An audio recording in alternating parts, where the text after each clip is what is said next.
Mesdames, Messieurs, très heureux de vous retrouver en ce lundi 4 janvier. Très belle année à toutes et à tous. J'ai bien peur que nous partions sur un nouveau fiasco, une nouvelle déroute française. Ces derniers jours, je n'étais pas en vacances. J'ai pu voir s'effriter le projet français de vaccination qui a du plomb dans l'aile, mesdames, messieurs. Alors, à ce jour, 0,00008% des Français sont vaccinés, c'est-à-dire quelques centaines, alors que dans le même temps, ceux qui ont pris le départ en même temps que nous sont à plusieurs centaines de milliers. Je pense notamment aux Allemands, 238 000 Allemands. Et en Allemagne, ça rouscaille, ça grogne. On estime que ça ne va pas assez vite. Ce qui m'inquiète davantage, mesdames, messieurs, et là je reviens à la question de l'efficacité du gouvernement, c'est qu'on nous dit que 25 à 30% des doses de vaccins pourraient être périmées dans les prochains jours. C'est très inquiétant. Pour nous rassurer, le gouvernement nous dit, mais attention, il y aura 300 EHPAD qui, à la mi-janvier, obtiendront des vaccins. 300 EHPAD, le chiffre est impressionnant. Dans la réalité, il y a 14 000 EHPAD, mesdames, messieurs, en France. 14 300, ça ne fait pas la blague. J'attends vos appels au 01 41 41 10 20 et je vous présente tout de suite mes invités.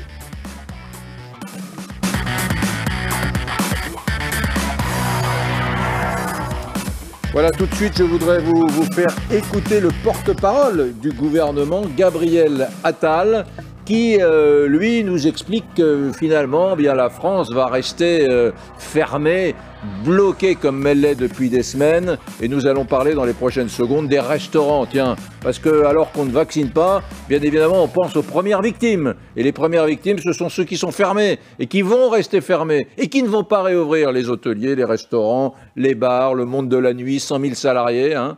Écoutez, Gabriel Attal. Si la revoyure pour les restaurants avait été fixée à aujourd'hui ou aux jours qui viennent, aujourd'hui, dans l'immédiat, ils ne pourraient pas rouvrir. Mais c'est pour ça qu'on va continuer à se battre, à travailler, qu'on a notre stratégie testée, alertée, protégée qui va continuer à monter en puissance au cours du mois de janvier. Bernard Marty est au téléphone avec nous par Skype. Il est restaurateur à Marseille, président de l'UMI en PACA et en Corse. Bonjour Bernard Marty, merci d'être avec nous. J'imagine que vous l'aviez vu venir, ça. Hein. J'imagine que vous vous disiez on ne va pas réouvrir début janvier. Écoutez, effectivement, on avait des doutes, mais la brutalité du comportement du porte-parole du gouvernement nous étonne. Hein. C'est-à-dire qu'à un moment donné, il va bien falloir qu'ils soient sérieux et qu'ils finissent par faire en sorte que les restaurateurs, les hôteliers, les cafetiers, les discothécaires, mais y compris la France entière, comprennent quelle est leur stratégie. Parce que pour nous, il n'y en a aucune. Nous sommes la variable d'ajustement. Et c'est tellement plus facile de fermer les restaurants que de vacciner les gens qu'on ferme les restaurants. Quoi. Dites-moi, la question des vaccins. La question des vaccins, est-ce qu'elle ne vous gratouille pas quelque part? Parce que... Ah non, mais la question des vaccins, c'était la solution pour pouvoir rouvrir nos restaurants. Aujourd'hui, j'ai vraiment honte d'être français parce qu'il n'y a qu'en France que ça se passe comme ça. Voilà. On a je n'ai pas peur de le dire, on a un gouvernement d'amateurs qui agit au jour le jour. Mais après, moi, je me pose la question suivante. Les restaurants sont fermés depuis 2 mois. Quels sont les lieux dans lesquels on se rassemble et où le virus communique? Bien, moi je le dis, dans les transports, dans les avions, dans les trains, dans les grandes surfaces, dans les métros, et pas dans les restaurants. Alors, il est clair à un moment donné que ça va suffire, quoi. Il va bien falloir à un moment donné que ce gouvernement parle vrai et nous explique pourquoi seulement dans les restaurants on attraperait ce virus, et pas dans les restaurants d'entreprise, et pas dans les cantines. Mais j'ai regardé votre émission depuis le début, tout le monde dit la même chose, il n'y a que ce gouvernement qui n'entend pas ce que nous disons. Bruno Millienne, député MoDem des Yvelines, vice-président du groupe MoDem, vous êtes marié à cette majorité. On est en train, je ne veux pas donner dans la surenchère facile, on a entendu parler pendant des mois du fiasco des tests, on a entendu parler du fiasco des masques, mais là je me disais quand même, on va essayer de faire bien, on va essayer de se rattraper sur les vaccins. Et on est, c'est clair, c'est statistique, on est déjà les derniers de la classe européenne. Oui, alors là, le problème des vaccins, on y reviendra, mais moi je voudrais répondre d'abord. Oui, mais non, on y reviendra. Non, répondez sur ce point parce que c'est lié. S'il y a des vaccins, les restaurants réouvrent dans 2 mois. On est d'accord, c'est lié. Il faut qu'on aille plus vite sur la vaccination et c'est en cours. Vous le savez aussi, bien que tout le monde, on reçoit 500 000 doses par semaine du Pfizer uniquement maintenant. On va recevoir Moderna à partir de cette semaine, pareil, à coût de 500 000 doses par semaine. Il faut qu'on accélère. Ça, on les reçoit. Ça, on est. Non, mais on est d'accord. Ça, les vaccins arrivent à Roissy, on est d'accord. Il faut qu'on les accélère. Non, mais c'est pas juste qu'on vaccine. On reçoit les vaccins, mais on vaccine pas. 25, non, mais monsieur le député. Je suis d'accord, ce n'est pas assez rapide. Vous ne pouvez pas évacuer d'un revers de main le sujet que je mets sur la table, qui est celui de ces 25 à 30% de vaccins. Pas, je dis qu'il faut qu'on accélère au maximum. Mais ça veut rien dire, il faut qu'on accélère. Mais moi, je ne suis pas ARS d'abord, parce que c'est eux qui ont quand même qui détiennent les informations. C'est eux qui détiennent les informations. J'écoutais sur une radio ce matin longuement Arnaud Fontanet qui expliquait les choses aussi. C'est pas aussi simple que ça à mettre sur le marché le vaccin Pfizer. Alors il y en a d'autres qui sont arrivés plus vite que nous, peut-être plus de frigo, peut-être une meilleure préparation, je ne sais pas, on verra, on en tirera les conclusions, mais il faut qu'on accélère. En revanche, ce que je voudrais dire un truc pour les restaurateurs, moi je suis un petit peu en colère vis-à-vis du gouvernement, comme quoi ça peut m'arriver. Nous avons proposé avec des collègues avant les vacances, alors c'est pas une solution idéale, et puis on nous a déjà taxé de vouloir faire... Vous avez proposé quoi ? On a proposé simplement que grâce notamment à l'application Tous Anti-Covid, qui permet de garder nos données, on puisse télécharger soit un test PCR de moins de 72 heures, soit un antigénique, soit un certificat de vaccination, qu'on puisse montrer aux restaurateurs, mais pas qu'à eux, aux musées, au cinéma, aux gens de l'événementiel, pour pouvoir rentrer et qu'ils puissent recommencer à ouvrir. Nous avons demandé ça au gouvernement, au Premier ministre, avant les vacances, on n'a toujours pas de réponse, on va continuer à se battre. Monsieur le député, c'est formidable. À chaque fois que je reçois ici un député, c'est le concours Lépine des bonnes idées. Elle est bonne, votre idée. Vous téléchargez, si vous voulez, une information qui permettrait au moins d'ouvrir, même si la jauge n'est pas à 100%, d'arrêter la désespérance de ne pas travailler. Monsieur le député, nous sommes dans un État sur 196 pays au monde, l'État français est celui qui coûte le plus cher. L'État, le fonctionnement de l'État, l'administration française est la plus coûteuse, mais après tout, si nous avons les meilleurs services de l'État du monde, c'est formidable. C'est formidable. Seulement, la réalité, c'est que nous le voyons d'étape en étape depuis le mois de mars. Nous sommes parmi les moins bien protégés d'Europe par notre État. Il n'est pas bon. L'État français n'est pas au rendez-vous. Il y a des millions de Français qui ont été protégés, notamment économiquement. Il est reconnu partout dans le monde, que c'est la France qui a le mieux protégé ses concitoyens et ses entreprises. Vous n'avez pas le droit de dire ça. D'un point de vue économique, Éric Brunet, vous ne pouvez pas dire ça. Vous ne pouvez pas dire ça.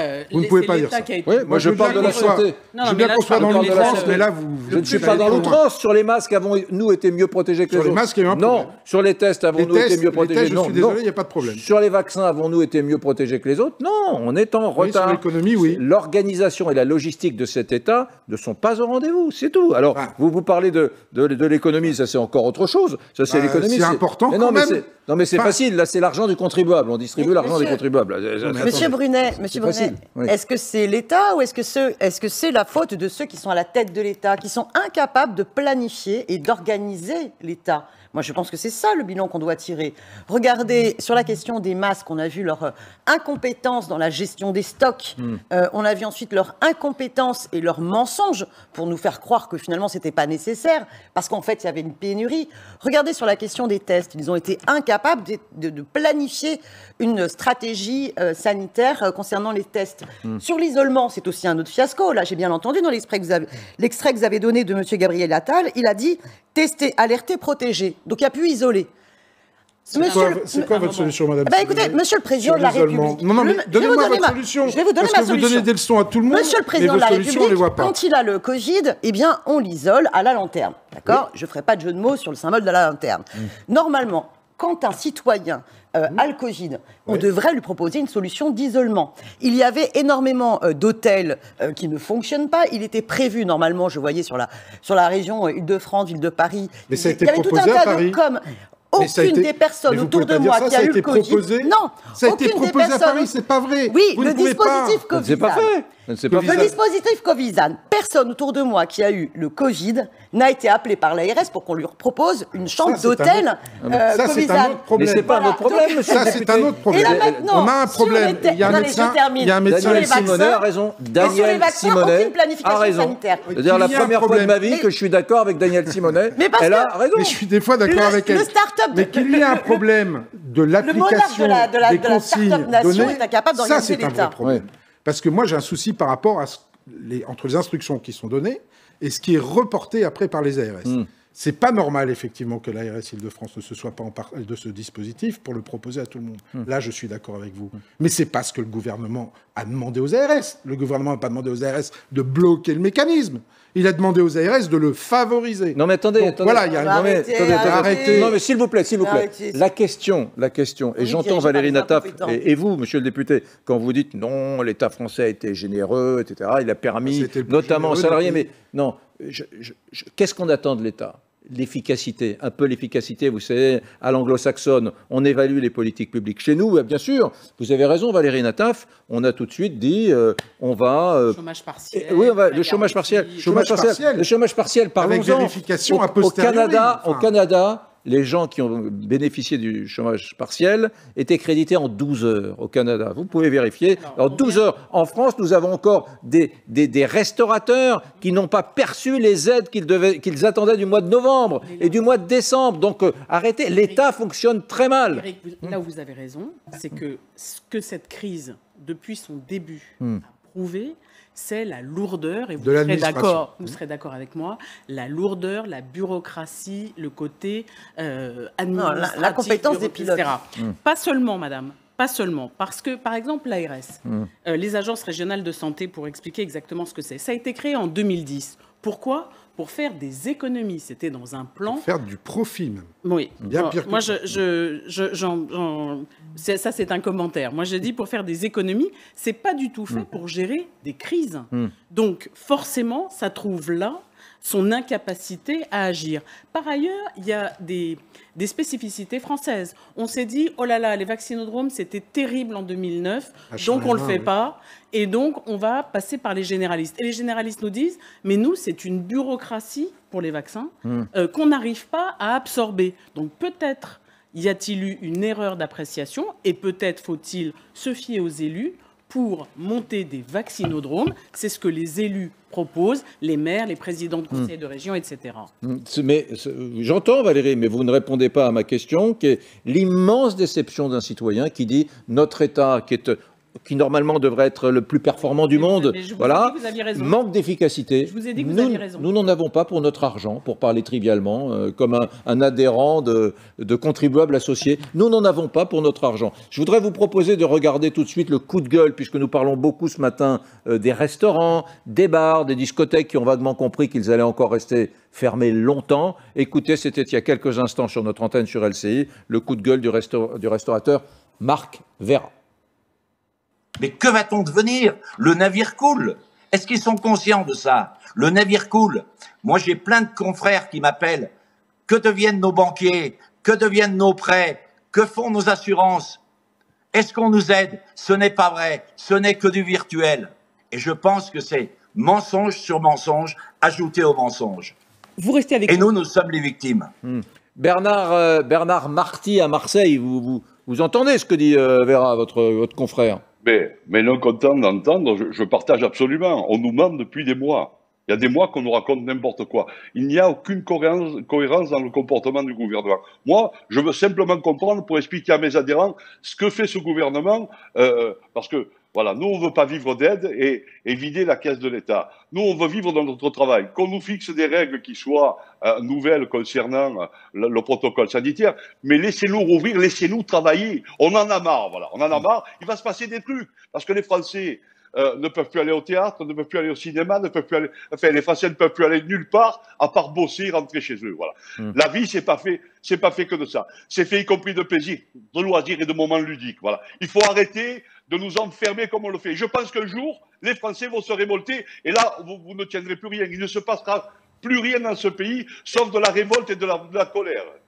Bernard Marty. Quand on parle de l'efficacité de l'État, on a bien compris que notamment l'État a protégé les salariés des entreprises publiques, privées, les salariés. Pour les indépendants, est-ce que vous seriez d'accord avec cette idée qu'on a un État protecteur? Vous êtes-vous senti protégé, vous, restaurateurs, vous et vos collègues? Est-ce que l'argent, les promesses sont arrivées au rendez-vous quand vous les attendiez, par exemple? Écoutez, déjà, quand on fait l'avance du chômage partiel, et vous l'indiquiez tout à l'heure, eh bien, il est clair que pour être remboursé, ça met des plombes. Et on attend avec la peur au ventre de ne pas être remboursé parce qu'on n'a pas fourni le document qui convient. Ensuite, savez, un restaurateur qui paie 10 000 balles de loyer, quand on lui a filé 10 000 balles, qu'est-ce qui reste pour tout le reste? Rien, voilà. On n'évalue pas de la même manière tous les restaurants, tous les hôtels, tous les cafés et toutes les discothèques. Une discothèque, c'est pas 10 000 balles de loyer, c'est 20 ou 25 000 balles. Donc, à un moment donné, il faut s'arrêter, voilà, de laisser à penser aux Français qu'on vit sous perfusion de l'État. Moi, je veux pas vivre sous perfusion. Moi, je veux vivre de mon travail. Bien sûr que j'ai la même inquiétude que l'ensemble des Français concernant ce coronavirus, qu'on a été les premiers à proposer des protocoles sanitaires. On a été les premiers à faire des investissements colossaux pour respecter la règle. Quelle différence y aurait à manger dans un restaurant qu'il n'y aurait pas à manger dans un restaurant d'entreprise? Et malgré ce que disent certains, tous les restaurants d'entreprise sont ouverts et toutes les cantines scolaires. Et je me le suis fait confirmer, à l'Assemblée et au Sénat, monsieur le député, on y mange aussi. Voilà. Alors c'est un par table. Je vous confirme. Oui, on mangera oui, bien sûr. Mais vous mangez quand même. Vous mangez mais sur les trottoirs. Voilà, je vous donne Monsieur Marty, je vous donne simplement une précision que vous n'avez peut-être pas. Nous ne sommes qu'un par table. Donc c'est un mixte de repas chauds et de plateaux repas. Oui, mais les Français, ils mangent sur les trottoirs, eux. Ils mangent même pas un par table, ils mangent sur des trottoirs. Dans des mesures sanitaires dramatiques.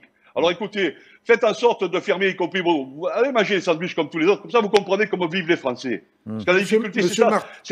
Oui, je vous Monsieur Marty, je fais partie de ceux qui essayent de vous trouver une solution. Donc je suis pas votre ennemi. Non, mais je n'ai pas dit que vous étiez mon ennemi.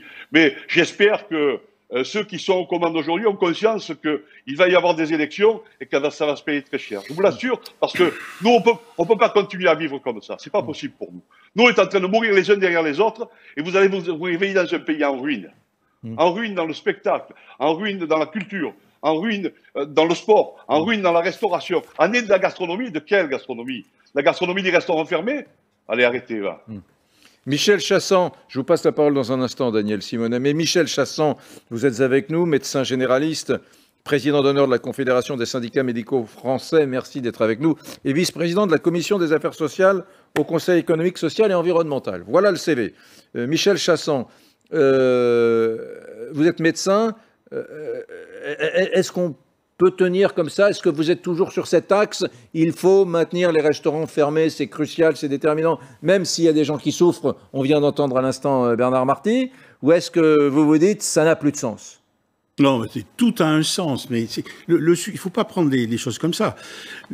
La solution au sujet que nous avons aujourd'hui, à la catastrophe que nous vivons, c'est la prévention. La prévention, elle repose sur deux piliers. Je pensais que vous alliez me dire la vaccination. Mais j'y arrive.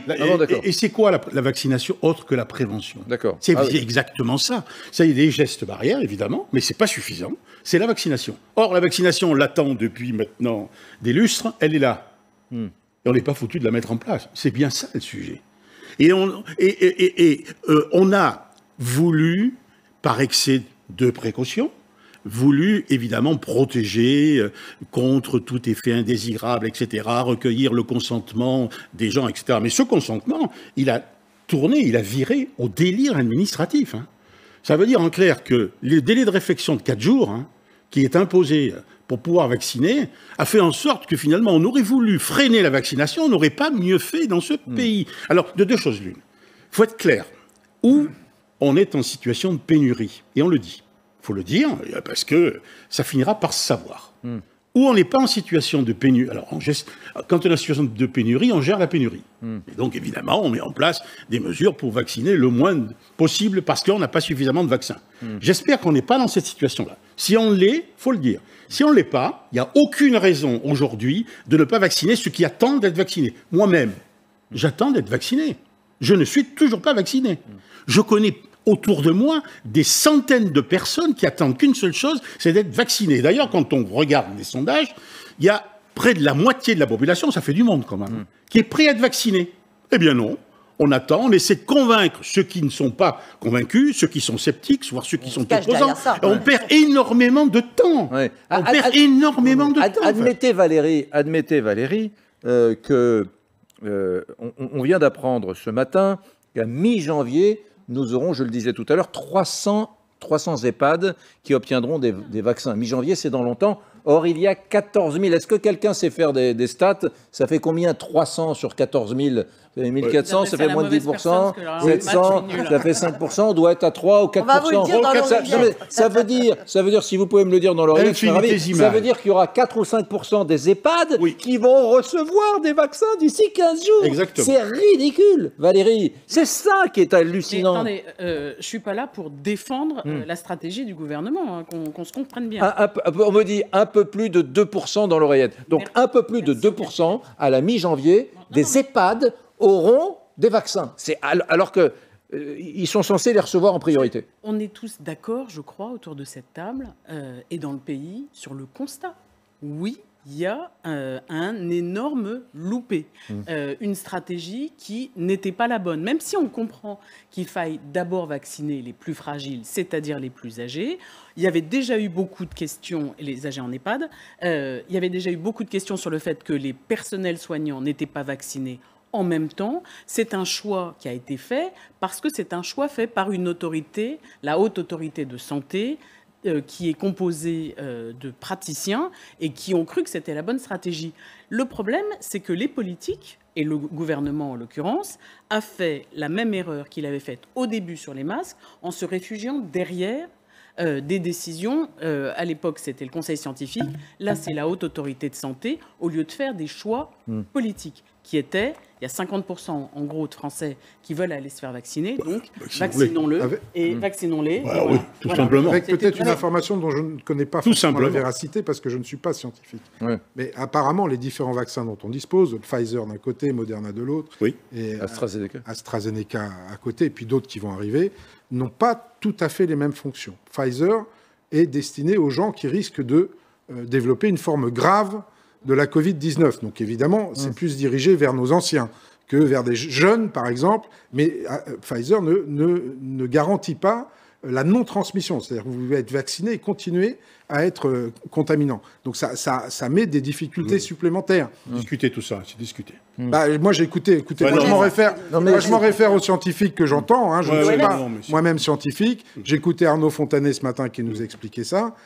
Voilà, si c'est vrai, il faut le dire en toute transparence, mais si c'est vrai, ça explique aussi des choix qui ne sont pas évidents.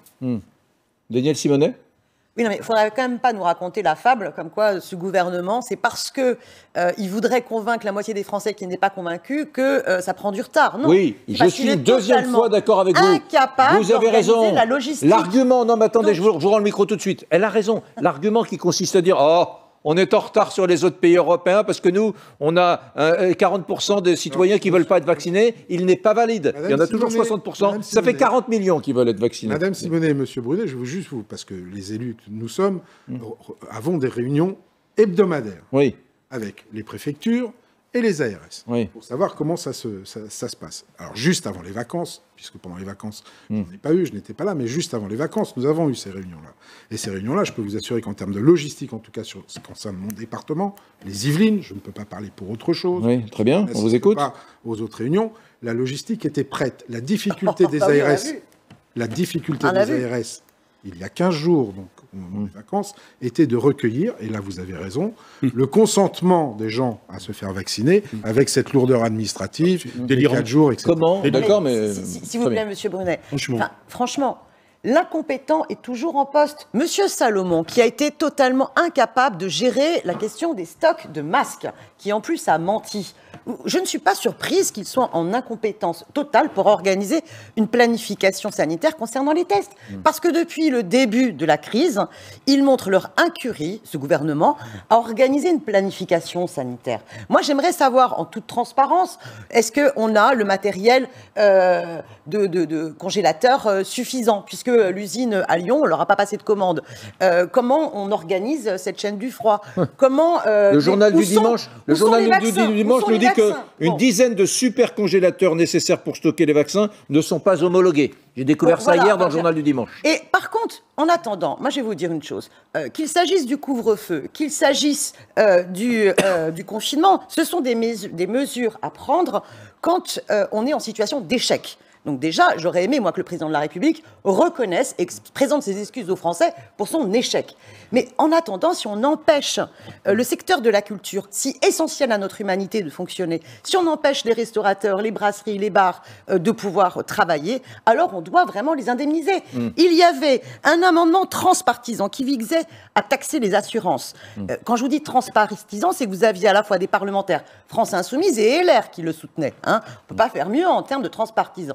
Il a été adopté au Sénat, il a été rejeté à l'Assemblée nationale par le groupe La République En Marche. C'est-à-dire que ce que je trouve scandaleux... Pour impliquer davantage, il s'agissait d'impliquer davantage les assureurs. Il s'agissait d'impliquer les assureurs et de se dire les assureurs qui se sont fait quand même du bénéfice parce que, dans la période, parce qu'il y a tout un tas d'accidents qui n'ont pas eu lieu, et bien puisqu'ils ont, ils font partie quelque part, ils ont tiré profit de la crise, et bien qu'ils indemnisent... Même si je suis d'accord avec Bernard Marty. Il n'y a qu'au tribunal d'Annecy qui a été condamné et les restaurateurs sont là. Et Bernard Marty, justement, de l'UMI à Marseille en Corse. Oui, les assureurs, est-ce que vous faites partie de ceux qui considèrent qu'ils n'ont pas joué leur rôle depuis le début de la pandémie en France vis-à-vis de votre profession ?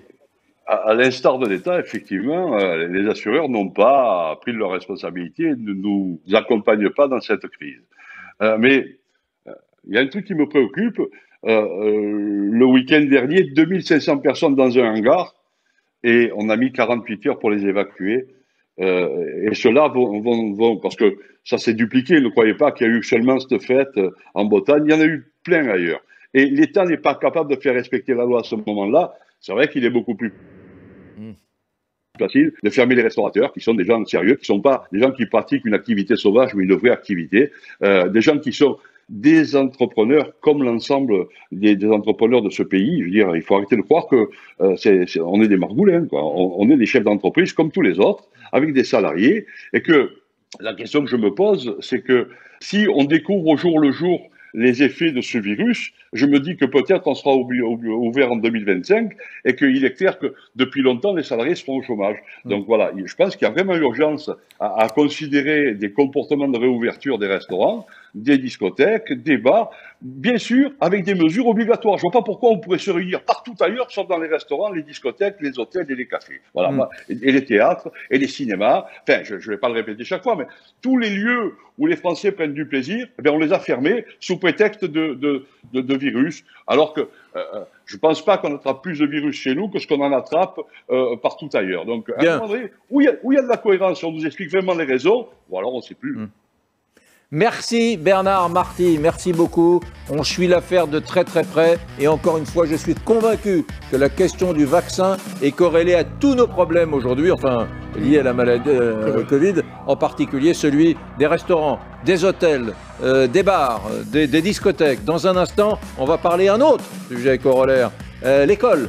Beaucoup d'associations, de collectifs comme ce collectif de profs, les stylos rouges, estiment qu'il faudrait fermer les écoles, ne pas faire de rentrée scolaire ce lundi, c'est un peu tard, hein, mais un certain nombre de pays en Europe ont fait ce choix. Qu'en pensez-vous? À tout de suite.